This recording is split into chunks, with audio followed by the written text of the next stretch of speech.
Autre spectacle pour les enfants, le cirque. En cette période, les chapiteaux fleurissent un peu partout et principalement autour de Paris. Le cirque Phénix notamment promet rien de moins que les plus beaux numéros du monde. Corinne Magne et Jean-Louis Alféraud sont allés voir si la promesse était oui ou non tenue. Les plus beaux numéros du monde sont au Phénix, les plus belles histoires aussi. La prouesse des 50 artistes venus de 10 pays différents est incontestable. Incontestablement original et surtout incontestablement originaire de l'amour d'un seul homme pour le cirque d'aujourd'hui. J'ai essayé de mettre dans ce spectacle toutes les choses qui me touchaient dans la vie. C'est-à-dire qu'il y a de l'écologie, il y a de la fraternité, il y a plusieurs continents représentés. Les Argentins, je les ai vus pour la première fois il y a 30 ans, au Lido, pour l'anniversaire de ma mère. Et c'était la première fois qu'ils se produisaient en France. Et j'avais été très touché par ce numéro extrêmement rythmé.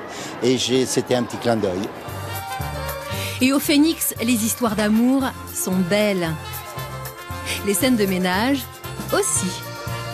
Couple sur trapèze comme sur le fil de la vie, ces Italiens épousent la comédie avec émotion. Tandis que cet autre couple français cette fois, d'une sensualité rare, nous interdit de penser qu'ils ne sont pas mari et femme. Pourtant, ils travaillent ensemble depuis moins de 2 ans. Nicolas a fait ses classes au Cirque du Soleil à Las Vegas.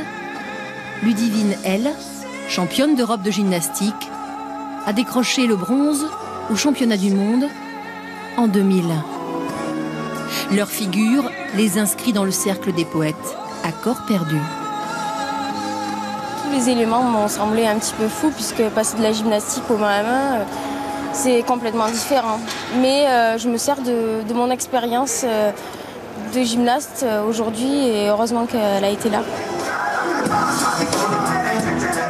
Et ce rap colombien, comme un trait de surligneur, met en couleur la modernité d'un cirque qui fête ses 10 ans et qui n'oublie jamais de rappeler qu'il y a 250 ans, le cirque naissait en Chine.